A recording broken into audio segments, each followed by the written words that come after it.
Pues damos gracias al Señor por esta oportunidad que nos da. Ya estamos llegando al fin de año, ¿verdad? Parece mentira, el año ha ido avanzando muy rápidamente y nos gustaría terminar este año en una contundente y rotunda victoria para la gloria del Señor. Decirles que hemos estado estos días en Alicante trabajando duro porque los trabajos que quedan son muy importantes y son muy pesados, ¿no? Hemos tenido que pedirle a dos albañiles que nos ayuden, los hemos tenido que contratar, y también ha venido otro hermano o dos hermanos también de nuestra iglesia de Alicante que también son albañiles para ayudarnos a terminar de construir el muro de los lamentos, porque está siendo un muro complicado, ¿eh? Ya le hemos puesto nombre a todo rincón a todos los rincones de la finca. Vamos a poner cartelitos por diferentes lugares y ese va a ser el muro de los lamentos, ¿eh? Pero no quiero que nadie meta papelitos dentro, ¿eh? Con sus peticiones de oración. Aparte que no te van a caber porque los bloques están muy bien pegados y no hay rendijas que puedas utilizarlo, ¿no? Hemos estado desde el lunes hasta el día viernes. Los trabajos están avanzando muchísimo. Hemos tenido la gran bendición, porque la verdad es que le doy gracias a Dios por ello, que un hermano de los Estados Unidos ha venido y es un electricista y nos está haciendo, bueno, ya está toda hecha, toda la instalación de la carpa del lugar de culto. Ya montamos la plataforma, saben que la carpa ya está montada hace algún tiempo, pero no tenía iluminación. Y entonces ayer me hicieron una videollamada y ¡pum!, se hizo la luz y fue la verdad que una alegría tremenda, ¿no? Ver cómo ha quedado muy bien la instalación. Ahora, esta semana, este mismo hermano, electricista, nos va a comenzar a hacer la instalación eléctrica de la cancha de fútbol. Estamos haciendo un campo de fútbol tremendo, muy bonito va a quedar. Ya lo estamos vallando absolutamente todo. Esta semana ya van a comenzar a poner las tiras o los rollos de césped artificial. Y damos gracias al Señor que todos los trabajos se están haciendo. Y el día 18, si Dios lo permite, tendremos nuestra inauguración. Ya hemos puesto el cartel fuera de la finca, así que cualquier persona que pase por allí, que son muchos los que pasan y se paran, ya pueden ver el cartel, el rótulo que indica que ese es un lugar de vida nueva, un lugar para hacer cultos, retiros, campamentos, en fin, como ustedes saben. Y pido que por favor estén orando, para que el Señor siga pues supliendo todos los recursos que hacen falta. Es una barbaridad, todo cuesta muchísimo dinero, la arena, el cemento, las piedras, los bloques, todo cuesta mucho dinero. Damos gracias al Señor que todo se ha ido pagando poco a poco, y también los obreros. La verdad que sin los obreros sería prácticamente imposible llevar eso adelante, porque es una obra muy grande. Y damos gracias al Señor por todos los que están allí ahora, que ahora también seguro que nos están viendo en directo en el culto, ¿no? Y anoche me mandaba Jorge una fotografía de un perrito, de un cachorro de pastor alemán que le han regalado. Y bueno, en fin, esto me decía, ¿qué nombre le ponemos? ¿Qué nombre le ponemos? Y le dije, mira, vamos a hacer una cosa. Vamos a ponerle al perro Kelev, porque así se dice perro en hebreo. Kelev. ¿Podés poner las letras que les pedí? Ahí está. Ahí dice Kelev. Y está compuesta esa palabra por 3 letras. La primera es de derecha a izquierda, la Kaf, la Lamed y la letra Bet. Las dos primeras, esa que parece una C invertida, y la del medio es la palabra Kol, que significa todo. Y la del centro y la última es la palabra Lev, que significa corazón. Así es que para mencionar el nombre de perro o mencionar al perro se unieron 2 palabras, la palabra todo corazón. Así es como se llama el perro en hebreo, todo corazón, ¿eh? Así que tenemos a todo corazón, tenemos a Kelev en nuestra finca, pero aparte de eso, esa palabra también se puede pronunciar de otra forma y se puede pronunciar Caleb. Y de Caleb es precisamente del personaje del cual yo quiero hablar en esta tarde, que también, sin lugar a dudas, era todo corazón, pero para diferenciar su nombre propio de la palabra perro, se le ponen otras vocales. De Kelev pasa a Caleb, pero es exactamente las mismas letras y la misma actitud. Así que vamos a orar en esta tarde y vamos a hablar de un hombre que era todo corazón, pero un corazón apasionado y un corazón enamorado de su Dios y de su palabra. Te damos gracias en esta tarde, Señor, por tu presencia en esta reunión. Ahora vamos a disponernos a abrir y a leer tu palabra y pedimos, Señor, sabiduría de lo alto, y pedimos que toques nuestros corazones para que tu palabra, Señor, traiga fuego y ánimo y fortaleza a nuestras vidas y podamos con tu ayuda, Señor, seguir avanzando y seguir proclamando las virtudes de aquel que nos llamó de las tinieblas a su luz admirable. Bendice tu palabra, Señor, y que nuestros corazones estén abiertos, nuestros oídos atentos a la palabra, al mensaje que tú traes hoy para nuestras vidas. Te lo pedimos todo en el bendito nombre del Señor Jesús. ¿Cuánto dicen amén? Amén y amén. Quiero llevarles al libro de Números. El libro de Números en el Antiguo Testamento fue escrito por Moisés y su nombre original no es el nombre Números, sino el libro de Números en hebreo se llama Bamidbar, que literalmente significa en el desierto. Eso es lo que significa, o eso es como se llama el cuarto libro del Antiguo Testamento, en el desierto. Pero además de llamarse así, dentro de esa palabra aparecen 3 letras. No es una clase de hebreo lo que estoy dando en esta tarde, pero creo que son cosas importantes y necesarias que ustedes tienen que saber. Dentro de la palabra Bamidbar o en el desierto hay una raíz, hay 3 letras, que es lo que nos habla un poco del significado, de la esencia de la palabra. Y es la palabra o la raíz dabar, que significa hablar. Luego, el desierto no es una tragedia pasar por un desierto, porque el desierto es un lugar donde Dios trata con nuestra vida. El desierto es un lugar donde Dios habla a nuestro corazón. Y el desierto es un lugar donde Dios nos prepara para algo que viene en el futuro.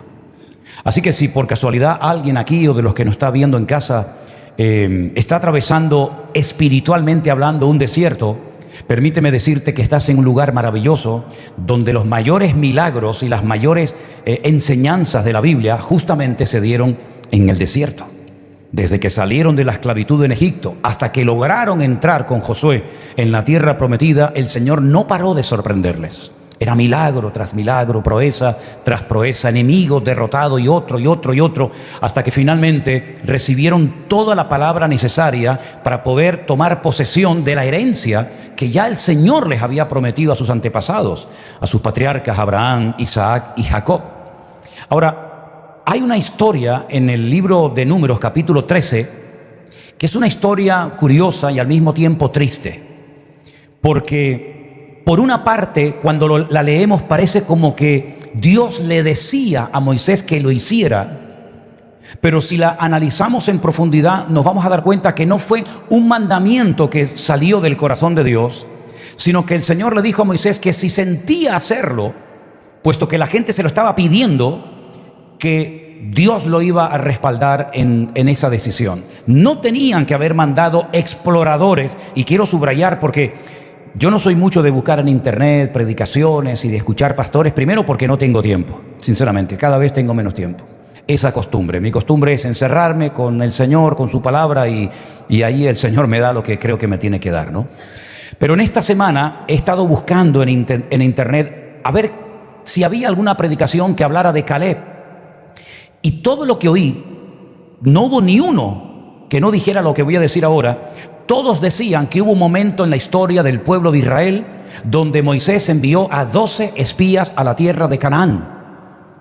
Y me da cierta tristeza y dolor ver que hay personas que repiten, incluso hablo de pastores y de predicadores, las cosas como si fueran loros, y no profundizan y no averiguan si verdaderamente lo que mandó Moisés eran espías o era otro tipo de personas. Realmente espías no eran. La palabra espías no aparece en el texto que podemos leer en Números capítulo 13 y en Números capítulo 14, no aparece. Aparece la palabra anashim, latur, es decir, hombres que fueron de turistas. Nosotros diríamos de exploradores. A nadie se le ocurriría mandar a 12 personas por todo el país, a cara descubierta, sin ocultarse, sin esconderse. Es que no eran espías. Los espías fueron lo que después Josué mandó a la casa de Rahab la ramera. Y mandó 2, y que no tenían que saber nadie que estaban allí. Pero estos 12 hombres, que vamos a poner la lista inmediatamente en la pantalla de la iglesia, estos 12 hombres, cada uno de ellos era representante de una de las tribus de Israel. Eran príncipes, eran personas de influencia, eran personas de peso en la tribu en la cual formaban parte. Tenemos por una parte a Samúa, que era el representante de la tribu de Rubén. De la tribu de Simeón tenemos a Zafat. De la tribu de Judá tenemos a Caleb, aunque lo hemos puesto casi al final de la lista. De la tribu de Isaacar tenemos a un tal Igal.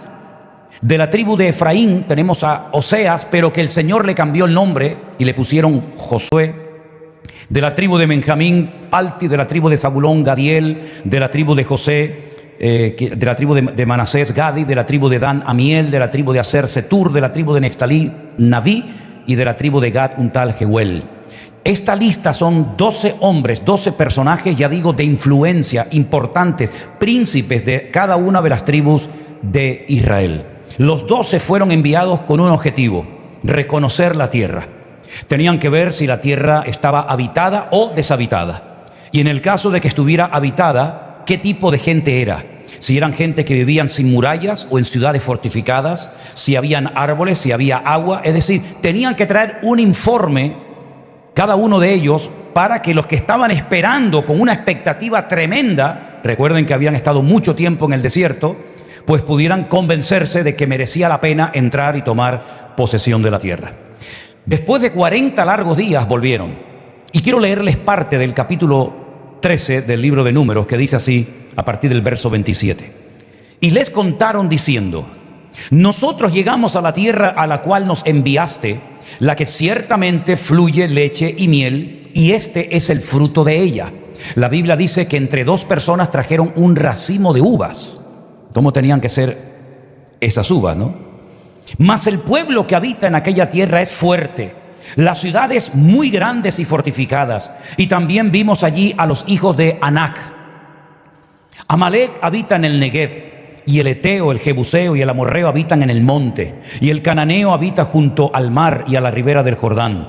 Entonces Caleb hizo callar al pueblo delante de Moisés y dijo: subamos luego, tomemos posesión de ella, porque más podremos nosotros que ellos. Mas los varones que subieron con él dijeron: no podremos subir contra aquel pueblo, porque es más fuerte que nosotros. Y hablaron mal entre los hijos de Israel de la tierra que habían reconocido, diciendo: la tierra por donde pasamos para reconocerla es tierra que traga a sus moradores, y todo el pueblo que vimos en medio de ella son hombres grandes de estatura. Y también vimos allí gigantes, los hijos de Anac, raza de los gigantes, y éramos nosotros, a nuestro parecer, como langostas, y así les parecíamos a ellos.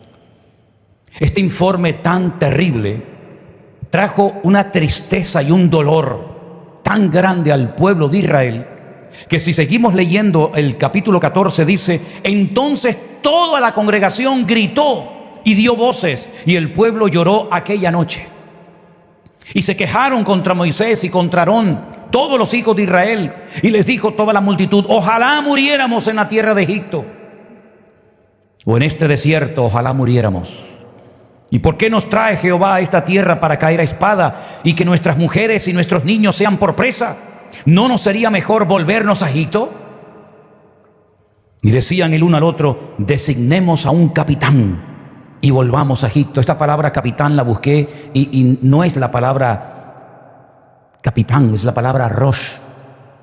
La palabra rosh habla de una cobertura espiritual. Podríamos decir que Dios es nuestra cabeza, ¿no? Lo dice la Biblia, que Él es la cabeza del cuerpo, la cual es su iglesia. Ellos están diciendo: pongamos otra autoridad espiritual sobre nuestras vidas, porque Dios nos ha fallado. Estos hombres, Moisés y Aarón, nos han fallado. Nos han traído aquí para que maten a nuestras mujeres y a nuestros hijos. Así que volvamos otra vez a Egipto, volvamos a la esclavitud, al pasado, y vamos a ponernos bajo la cobertura espiritual de otro Dios y de otro liderazgo. Eso es lo que significa la palabra Rosh. No es simplemente nombrar a otro pastor, a otro líder. No, es mucho más profundo. Va mucho más allá que simplemente nombrar otro liderazgo. Y decían el uno al otro: nombremos o designemos a otro capitán o cobertura espiritual. Entonces Moisés y Aarón se postraron sobre sus rostros delante de toda la multitud de la congregación de los hijos de Israel. Y Josué, hijo de Nun, y Caleb, hijo de Jefone, que eran de los que habían reconocido la tierra, rompieron sus vestidos. Y hablaron a toda la congregación de los hijos de Israel diciendo: la tierra por donde pasamos para reconocerla es tierra en gran manera buena. Si Jehová se agradare de nosotros, Él nos llevará a esta tierra y nos entregará a la tierra, tierra que fluye leche y miel. Por tanto, dice: no seáis rebeldes contra Dios, ni temáis al pueblo de esta tierra, porque nosotros los comeremos como pan. Esto está hecho, pan comido. Su amparo se ha apartado de ellos y con nosotros está el Señor. No los temáis. ¿Cuántos dicen amén? En otras palabras, si ustedes se rebelan, el miedo se va a apoderar de nuestras vidas. Y el miedo nos va a hacer decir tonterías y nos va a convertir en un pueblo de desobedientes. No lo hagan, le decía Josué y Caleb al pueblo. Entonces toda la multitud, escuchen bien, habló de apedrearlos. Es impresionante, ¿eh? Matarlos a pedradas. Pero entonces en ese momento en el que iban a ir a por ellos y los iban a quitar de en medio, la gloria del Señor se mostró en el tabernáculo de reunión y a todos los hijos de Israel. Y es entonces cuando Dios habla y dice: ¿hasta cuándo me ha de irritar este pueblo? Cuando leía este versículo me venía a la cabeza cuando el Señor Jesucristo bajó de la montaña, ¿se acuerdan? Que dice que sus discípulos estuvieron trabajando, tratando de echar fuera un demonio y no pudieron. ¿Se acuerdan la historia? Y Él dijo: ¿hasta cuándo he de estar con vosotros? Exactamente igual dice el Dios eterno, el Creador, en este momento. ¿Hasta cuándo este pueblo me ha de irritar? ¿Hasta cuándo no me creerán con todas las señales que yo he hecho en medio de ellos? Podemos seguir leyendo el resto del capítulo, que realmente es tremendo. 40 días estuvieron reconociendo la tierra, explorándola, de norte a sur y de este a oeste. El Señor les dijo: todos los que se han quejado, no solamente estos 10 exploradores, sino los mayores de 20 años, responsables de sus actos y de sus palabras, no van a entrar. Van a morir todos en el desierto, año por día. 40 días estuvisteis en la tierra prometida y no os gustó, hablasteis mal de ella, la menospreciasteis. 40 años vais a estar dando vueltas y vueltas en el desierto hasta que toda esta generación de incrédulos, de rebeldes y de desobedientes caigan todos muertos en el desierto. Y aquellos niños que dijisteis que no iban a entrar, ellos son los que van a tomar posesión de la tierra prometida. Y no le quedó más remedio a Josué y a Caleb que vivir los próximos 40 años de su vida soportando esa inmensa mayoría de rebeldes y de desobedientes, sabiendo que ellos tenían la razón, sabiendo que era posible la conquista de la tierra. Tuvieron que estar 40 años esperando su herencia. Y en cierto sentido, nosotros nos parecemos también un poco a Josué y a Caleb. Porque así como ellos tuvieron que estar rodeados de inconversos y de un ambiente muy pesado, esperando recibir en un futuro su herencia, a nosotros también nos ha tocado vivir en una generación de incrédulos, de desobedientes, de rebeldes, pero estamos esperando con gozo que llegue el momento en el que el Señor nos dé la herencia que Él tiene preparada para todos y cada uno de nosotros. ¿Cuántos dicen amén? Él se mantuvo fiel al Señor y a su palabra. No se dejó atrapar por el ambiente, sino todo lo contrario, se mantuvo firme 40 años. Y en otras palabras, fue una persona fiel al Señor hasta que a los 80 años, fíjense ustedes, hermanos, a los 80 años logra entrar a la tierra prometida y pide nada más y nada menos que aquel monte, que aquella tierra que él 40 años atrás había pisado con sus pies. Y ahora se la pide a Josué y le dice: dame aquel monte que yo pisé con mis pies. ¿Y saben el monte que pidió? Pidió el monte donde vivía Anac y sus hijos enormes, gigantes. Pero él no solamente se refería a un lugar donde habitaban los gigantes, sino que era un lugar muy importante y sigue siendo un lugar tremendamente importante. Por cierto, con una presión espiritual terrible como no he sentido en mi vida en ninguna parte. Y me refiero nada más y nada menos que a la ciudad de Hebrón, donde están los gigantes de la fe, donde está el gigante de la fe llamado Abraham, enterrado allí, en la famosa cueva de Macpela, donde está enterrado su hijo Isaac, y donde está el gigante de la fe Jacob, también enterrados allí. Y allí también está Sara al ladito de su marido, y allí está también Rebeca, y Raquel no está porque murió mientras paría cuando iba a Efrata o cuando iba a Belén de Judea, y en el camino murió. Pero es un lugar donde todavía tanto judíos como musulmanes como cristianos frecuentan, visitan constantemente, porque es un lugar que habla de hombres que marcaron un hito en la historia. Personas que no se dejaron arrastrar por la corriente de este mundo, sino que se mantuvieron firmes al Señor. Por ejemplo, Abraham fue el único hombre en la humanidad, en la tierra, en aquel tiempo, que era el único que creía en un solo Dios. Todos los demás creían en dioses. Él se mantuvo fiel al Dios que lo había llamado y le había dicho: sal de tu tierra y de tu parentela a la tierra que yo te mostraré. Y él le transmite la fe a su hijo Isaac. Isaac se la transmite a Jacob, y así sucesivamente. Y ese monte, se apropió de ese monte nada más y nada menos que Caleb, el hombre fiel, el hombre valiente, el hombre que llegó a ser un ejemplo en su época, y también en nuestra época sigue siendo un ejemplo. Porque la edad y el tiempo no es una excusa para dejar de servir y de ser fieles al Señor. ¿Cuántos dicen amén? Repito, la edad y el tiempo no es una excusa para bajar la guardia y dejar de confiar y de perseverar en las promesas del Señor, sino todo lo contrario. Hay algo que Caleb supo unir, y es lo que le dio la fortaleza para poder estar esos 40 años rodeados de inconversos, de desobedientes y de rebeldes, hasta recibir su herencia. Y fue la fe que tenía y la obediencia que siempre demostró tener hacia el Señor. Y esa combinación, fe más obediencia, le trajo un crecimiento, un desarrollo espiritual que le permitió a los 80 años decirle: dame ese monte, a pesar de que me va a costar mucho conquistarlo, porque sigo teniendo la misma fuerza que hace 40 años cuando lo pisé por primera vez. En otras palabras, fue una persona que se fue renovando espiritualmente, no se fue secando, no se fue apagando, sino todo lo contrario. A los 80 años tenía la misma fe o más que a los 40 años cuando pisó el monte de Hebrón, ciudad que después le tocó como herencia. Yo quiero destacar en esta tarde algo que es de vital importancia, y es el poder que puede hacer las palabras en una persona positivamente o negativamente. Fíjense hasta qué punto es importante la forma como hablamos. Que hay versículos, muchos, solamente he escogido 2, que nos hablan acerca de cómo tiene que hablar un creyente, cómo tiene que hablar una persona que ha entendido el Evangelio, que ha nacido de nuevo y que ha entendido el mensaje de Cristo. En Efesios capítulo 4, el versículo 29, leemos el siguiente texto: ninguna palabra corrompida salga de vuestra boca, ninguna, sino la que sea buena, ¿para qué? Para la necesaria edificación, a fin de dar gracia a los oyentes. Todo lo contrario a lo que hicieron los 10 exploradores cuando regresaron. Hablaron de una forma tan despectiva, tan negativa de la tierra, que toda la congregación se pegó toda la noche llorando, gritando y quejándose contra Dios, contra Moisés y contra Aarón.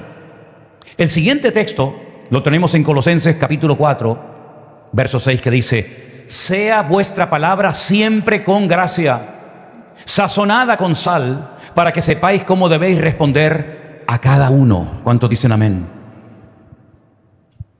Tantos días esperando que vengan esta gente a ver cómo es la tierra, a ver cómo es el país, y cuando vienen lanzan un jarro de agua fría a toda la nación, de tal manera que la nación de Israel entró en una crisis de fe tan terrible que llegaron a pensar que era mejor volverse a Egipto que entrar a tomar posesión de la tierra prometida. Pero qué disparate, pero qué locura, como si en Egipto hubieran estado de vacaciones o pasándolo bien, cuando Egipto quedó totalmente destruido, porque la mano poderosa de Dios desacreditó al faraón y a todos los dioses y divinidades que supuestamente estaban allí para proteger las aguas, los animales, las cosechas, etc. ¿Volver a Egipto para qué? ¿Nombrar a otro liderazgo para qué? ¿Matar a pedradas a Josué y a Caleb para qué? Hermano, el informe fue tan terrible que este pueblo se desmoralizó de tal manera que comenzó a pensar que el pasado era mejor que el presente y que el futuro. Y es una tristeza cuando nosotros, en un momento de debilidad, de tristeza, de desánimo, de angustia o de lo que sea, pensamos que no merece la pena permanecer fieles al Señor y esperar pacientemente nuestra recompensa y nuestra herencia. Claro que merece la pena, amén, hermanos. Dile a que está a tu lado: merece la pena, hermanita. Merece la pena, hermano. Claro que sí, claro que sí. Si yo les digo a ustedes: dígame los nombres, y quiero pedirle que lo hagan esta tarde, por favor, Dígame los nombres de aquellos dos valientes, de aquellos dos que también fueron y vieron lo mismo. Los mismos gigantes, las mismas ciudades, las mismas personas, pero hablaron diferente, porque su visión era diferente. La Biblia dice que si tu ojo es malo, no, eso es si tu ojo te da ocasión de caer. Si tu ojo es malo, dice que todo tu cuerpo estará lleno de tinieblas. Pero si tu ojo es bueno, la visión que tendrás de la vida será completamente diferente. Quiero que me digan el nombre de los 10 que dieron un informe negativo al pueblo de Israel. Dígame los nombres de los 10. Ninguno los recuerda. Nadie sabe, ni yo me sé cómo se llama. Tengo que mirarlo en la Biblia. Dígame los nombres de los dos valientes, de los dos hombres de fe que fueron capaces de ir en contra de la corriente y a favor de Dios y en contra del pueblo. Dígame los nombres de ellos. ¿Qué les parece? ¿Para qué hablar de los otros 10? ¿Saben cómo yo los llamo a los otros 10? Es algo personal, ¿eh? Los 10 mediocres. Los 10 mediocres. ¿Saben que cuando una persona está siendo probada sale lo mejor y lo peor de uno? Eso le pasó a ellos. Ellos eran supuestamente príncipes de las tribus de Israel. Ellos eran hombres importantes e influyentes en el pueblo de Israel, cada uno en su tribu. Pero los probó el Señor. Les dio la oportunidad de demostrar su hombría. Les dio la oportunidad de demostrar si verdaderamente eran hombres de fe, si habían crecido, si habían madurado, si habían interiorizado las palabras que habían recibido en el monte Sinaí o no les había servido de nada. Y quedaron en evidencia, porque repito, las pruebas, las circunstancias, los obstáculos de la vida sacan lo mejor y lo peor de ti. Y así fue con estos. Quejas, lamentos, gente demasiado grande. Parecemos langostas, chiquititos en comparación a la estatura de esta gente descomunales. La tierra traga a sus moradores. Comenzaron a dar un informe tan terrible que la gente, ya digo, quería volver a Egipto y no seguir avanzando como era la voluntad del Señor. Ahora, me llama la atención que al poco tiempo, si ustedes vienen conmigo al libro de Números capítulo 14, el verso 36, nos dice de qué murieron estos 10 que hablaron mal de la tierra del Señor. Números 14:36 dice: los varones que Moisés envió a reconocer la tierra y que al volver habían hecho murmurar contra él a toda la congregación, desacreditando aquel país, aquellos varones que habían hablado mal de la tierra murieron de plaga delante del Dios. Pero Josué, hijo de Nun, y Caleb, hijo de Jefone, quedaron con vida de entre aquellos hombres que habían ido a reconocer la tierra. Los 10 murieron de golpe, de una plaga, que bueno, hay algunas opiniones por parte de los rabinos diciendo más o menos de que murieron, pero realmente no lo podemos saber porque la Biblia no lo dice. Los 10 fueron borrados de la historia. No eran merecedores de entrar a disfrutar de aquella tierra. Yo nunca me olvidaré cuando hace muchos años, ya Pepita se acordará seguramente, hace muchos años estábamos en un local. Era otra congregación diferente a esta. Y el local donde estábamos, cuando no nos rompían el cartel, nos rayaban los coches, nos tiraban piedra, entraban a los cultos, los vecinos nos interrumpían las reuniones. Era una guerra. Yo iba al culto de verdad con una carga en mi corazón diciendo a ver qué va a pasar hoy. Porque siempre había algo terrible, ¿no? Hasta que finalmente decidimos que era el momento de dejar ese bajo, ese local y buscar otro sitio. Además, las circunstancias ya nos estaban indicando que era el momento de buscar otro lugar mejor. Comencé a andar por la ciudad buscando un lugar y encontré un viejo cine de barrio. Saben que los cines de barrio funcionaron durante muchos años hasta que finalmente se fueron cerrando uno y otro. Pero encontramos un viejo cine de barrio totalmente abandonado, destartalado, hecho polvo, viejo. En fin, un desastre. Ese cine se encontraba, ya no existe, ya lo han tumbado hace años, han levantado un edificio. Ese cine estaba en la calle Princesa Dácil, en el barrio de la Salud, paralela a la calle del Molino de Gofio, para más señal. Cuando yo llevé a 3 o 4 hermanos, no me acuerdo cuántos fueron, pero no eran muchos, 3 o 4 hermanos, 5 como mucho, a ver por primera vez ese cine, que fui con el dueño, que me llamó mucho la atención estando ahora en Israel. Una chica entró a nuestra habitación para ordenar la habitación y le pregunté cómo se llamaba, me dijo su nombre, no me acuerdo cómo se llamaba, pero me dijo, me llamo fulanita de la Cruz.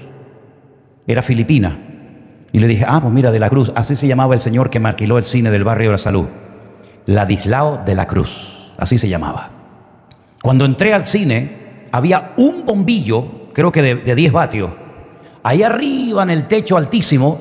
Por cierto, la mitad del techo del cine estaba derrumbado, estaba totalmente caído. Durante años había entrado muchísima agua, estaba todo el suelo lleno de agua, pero todo él se había puesto verde, todo estaba verde, el techo estaba caído, había ratitas o ratones, estaba la madre, el padre, estaba toda la familia, estaban corriendo por allá, por acá. Es un animalito que a mí no me hace ninguna gracia, porque lo he pasado muy mal con ellas. Y entramos allí, todo el suelo verde, el techo caído, las ratitas dándonos la bienvenida, etcétera, etcétera. Y yo cuando miré aquello dije, gloria a Dios, qué lugar tan hermoso. Este es el lugar magnífico. Los hermanos se miraron así y dijeron, Manolo, esto es un desastre, Manolo. Esto no vale nada. Dije, y yo les dije, pero no lo ven, no lo ven. Esto es una maravilla. Esto es una pasada, miren, las butacas, el teatro, no sé. Ellos no vieron absolutamente nada. De hecho, nunca vinieron a ayudarme, nunca, jamás vinieron.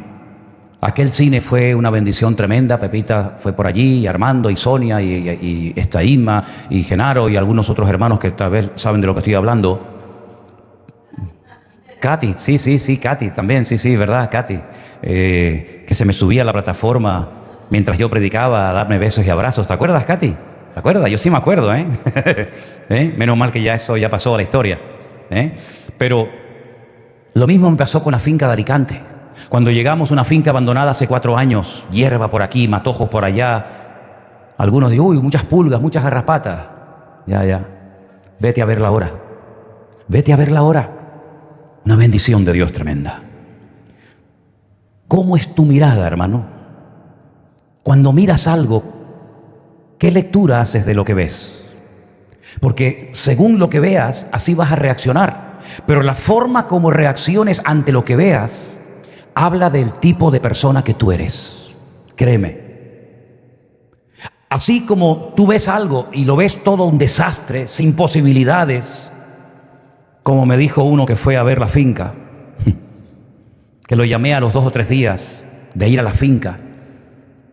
Yo creo que estaba asustado porque estaba así con los brazos bien apretados y estaba mirando para todos los lados como si le vinieran algo del cielo. Y le dije, ¿te gusta la finca? ¿Qué está chula? Y me dice, a mí no me gusta esto. Digo, ¿no? Yo pensé que no me había explicado y le pregunté otra vez, ¿no has visto la bendición de tener este terreno? Y me dice, yo no veo bendición por ninguna parte. Así me lo dijo. Yo no encajo aquí. Y yo dije, efectivamente, tú no encajas aquí. Como estos 10 no encajaban ahí. Estos 10 no eran dignos, no eran merecedores de la tierra del Señor. Porque hay bendiciones que son para un cierto tipo de personas. Y por eso hay personas que viven toda la vida en una mediocridad y en una superficialidad total y absoluta. Se conforman con lo poquito, se conforman con las migajas. Pero nuestro Dios nos dice que el pan entero es para los que le creen y se apropian de las bendiciones del Señor. Y por eso una de las cosas que tenemos que pedirle al Señor, Señor, sana mi vista. Porque así como vea, así voy a hablar y así voy a comportarme y así voy a actuar. Y eso es lo que le voy a transmitir a la siguiente generación. Porque yo recuerdo, por ejemplo, que cuando Caleb era mayor y su hija se fue a casar, su hija le pidió herencia a su padre y su padre se la pudo dar porque su padre fue un guerrero, fue un valiente que peleó por la tierra que quería conquistar. Pero ¿qué tierra, qué herencia le dieron los 10 exploradores que hablaron mal de la tierra? Ninguna. Si no tenían para ellos, ¿cómo van a dar para su descendencia? No tenían nada. Hoy estamos hablando de un hombre que vivió hace más de 3.000 años. Hoy estamos leyendo en la Biblia palabras que pronunció este hombre hace más de 3.000 años. Y es una fuente de inspiración y es un ejemplo para nosotros. ¿Por qué? Porque él entró en la tierra y vio a los hijos de Anac, lo vio. Es que la fe verdadera no es ciega. La fe genuina no es ciega. No es que estás atontado y todo lo espiritualizas. No. Él vio a los gigantes. Él vio a Amalek. Él vio a los hijos de Anac. Él vio las murallas de Jericó. Él vio todo exactamente igual que los demás. Pero él vio que aquellos obstáculos no eran un impedimento, sino eran una oportunidad para que Dios, su Dios, se manifestara con poder y con gloria. Así como el Mar Rojo para muchos fue un obstáculo, para los hombres de fe fue una oportunidad para demostrar que Dios puede abrir los mares, aunque el hombre crea que es imposible. La falta de agua en el desierto para muchos fue un motivo de queja, de lamento y de volver a Egipto, pero para otros fue una oportunidad para ver que Dios puede sacar agua hasta de la roca. En otras palabras, los obstáculos te pueden hundir o los obstáculos te pueden abrir la visión para que veas la gloria del Señor. Apláudale al Señor si quiere, mi hermano.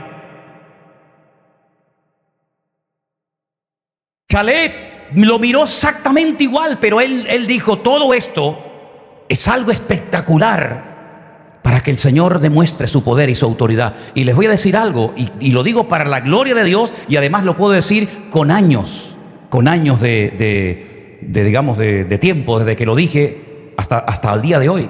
Cuando el 14 de marzo del año 2020, Don Peter salió en televisión dando el mensaje de que se cerraba todo, ahí arriba donde nosotros vivíamos, y ahí estaba mi habitación y una pequeña oficina, ahí yo me puse esa misma noche de rodillas y yo le dije al Señor, Señor, qué oportunidad tan maravillosa tienes ahora de demostrar que esta obra es tuya.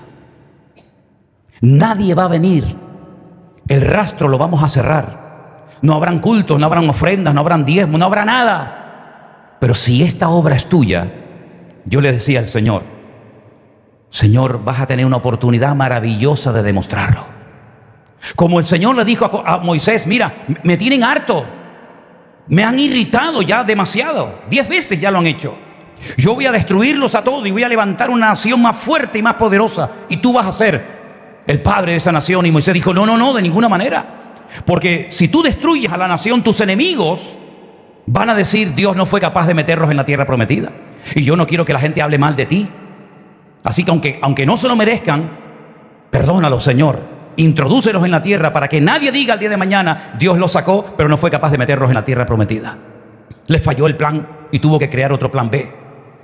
Y esa noche yo le dije al Señor, Señor, ahora es una oportunidad maravillosa de demostrar que esta obra es tuya. Pero no solamente el Señor demostró que esta obra es de Él, que la cuidó, sino que la usó de una manera tan espectacular que podemos hablar en este momento de miles y de miles de personas que se reconciliaron con el Señor, que conocieron al Señor, que volvieron a los pies del Señor, iglesias que se han levantado, pastores que se han levantado, y el Señor durante aquellos días comenzó a tocar corazones de gente que no sé ni de dónde eran, pero el Señor comenzó a poner en el corazón de cientos y de miles de personas que tenían que apoyar esta obra en esta isla pequeña, que muchos cuando me llamaban me decían cualquier parte menos donde estamos.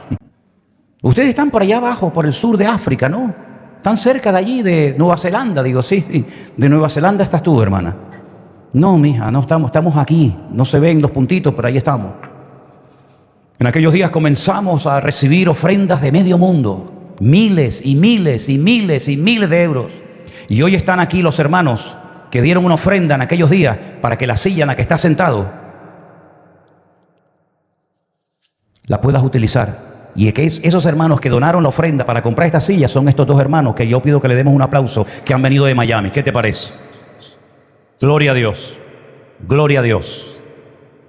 Y así pasó, que comenzó la gente a mandar dinero y comenzaron a mandar ofrendas, y pudimos ayudar en aquellos días a pagar locales y a pagar luz y a pagar agua y a pagar teléfono y a poder ayudar a hermanos. Y en vez de ser la iglesia solamente la que recibía, la iglesia recibía y daba, y cuanto más dábamos, más recibíamos. Hasta el día de hoy que el Señor nos ha bendecido. Y de pasar momentos de una crisis terrible que no teníamos ni nada, el Señor nos ayudó para poder bendecir a cientos de personas como estamos ayudando hoy en día. Así de claro. Así que mis queridos hermanos, seamos como Caleb. Vivimos en rodeados de gigantes. Cada vez parece que son más grandes y más fuertes. Pero el Señor nuestro Dios es mucho más gigante y más poderoso que todo eso. Todos los obstáculos que se nos puedan presentar en el camino, da igual si son físicos, económicos, matrimoniales o de la índole que sea, me da igual. Todos los obstáculos son oportunidades para ver la gloria de Dios en nuestra vida. Esta gente murió, no se supo nada más de ellos, pero este hombre llegó a ser un ejemplo tremendo, y este hombre llegó a afectar a toda su generación. Pero ya murió. ya no está entre nosotros. Ahora nos corresponde a nosotros revisar nuestra forma de hablar. Porque también hubo otra época, otro momento en la historia del pueblo, cuando retornan del cautiverio, que por allí aparece el profeta, por ejemplo, Ageo, otros también, pero Ageo llegó y les dijo: todo el dinero que Dios os dio y que Dios os prosperó trayendo toda esa cantidad del cautiverio en Babilonia, ¿en qué la habéis invertido? Porque yo veo que la casa de Dios la habéis empezado y lleváis 15 años viviendo en el país y la casa está sin terminar. Pero sin embargo veo que con ese dinero habéis construido unas casas preciosas para vosotros.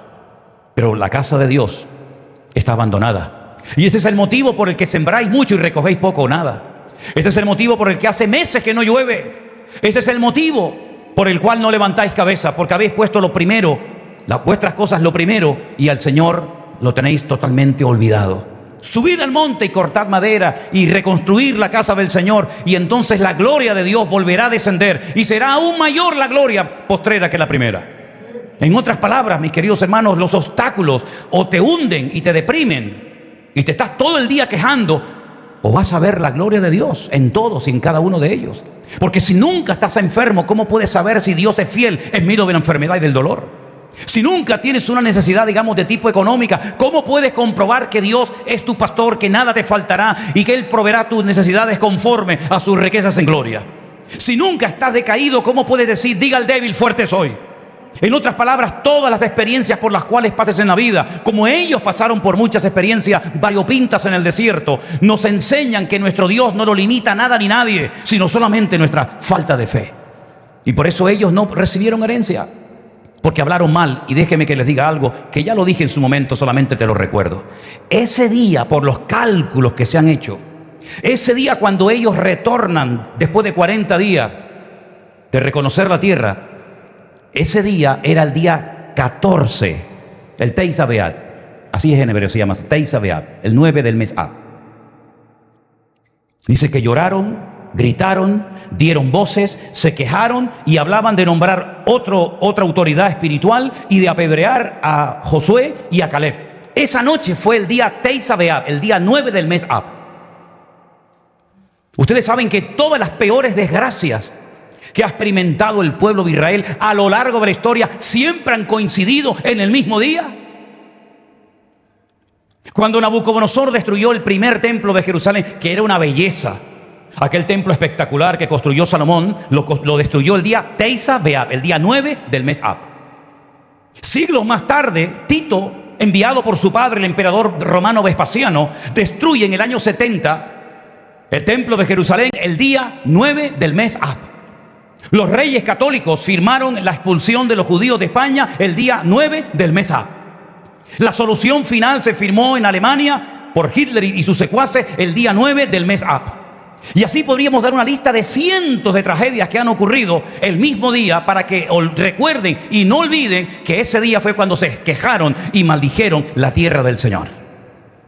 Porque la tierra no es de los judíos, la tierra es del Señor. De Jehová es la tierra y su plenitud, dice la Escritura. Y cuando ellos hablaron mal de la herencia del Señor, estaban diciéndole: Dios, te has equivocado, esta tierra no merece la pena conquistarla. Cuando tú hablas mal, cuando criticas, cuando cuestionas, cuando te quejas de algo que el Señor nos ha dado, tú estás bajo el espíritu de los 10 exploradores que se quejaron de lo que el Señor tenía preparado para ellos. Tierra que fluye leche y miel, tierra donde no van a necesitar absolutamente nada. Tenemos un conocido en Israel que es un rabino, que vivió toda su vida, él y todos sus antepasados, en Irán. Y un día su padre los reunió a todos y les dijo: vamos a Israel. Dice que cerraron la puerta de su casa, cogieron las llaves y las tiraron. Y los hijos le preguntaban a los padres y a los abuelos: pero nos vamos sin nada. Nos vamos con lo opuesto. ¿Y de qué vamos a vivir? Y ellos le decían: vamos a la tierra de Israel, donde fluye leche y miel y donde Dios va a proveer todas nuestras necesidades.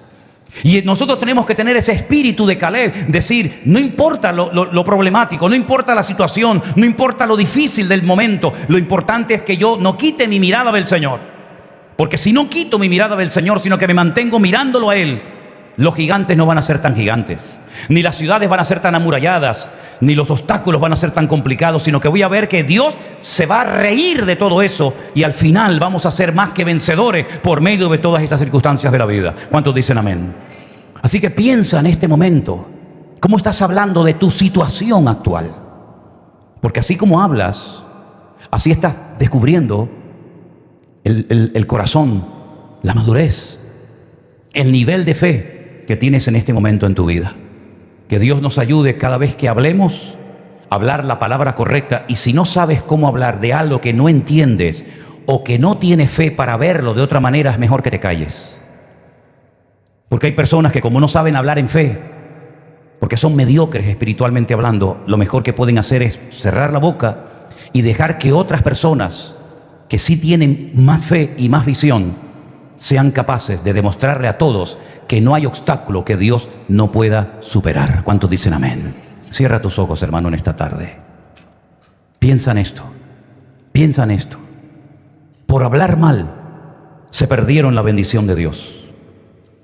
Por hablar mal, murieron antes de tiempo de una plaga terrible que les afectó a todos.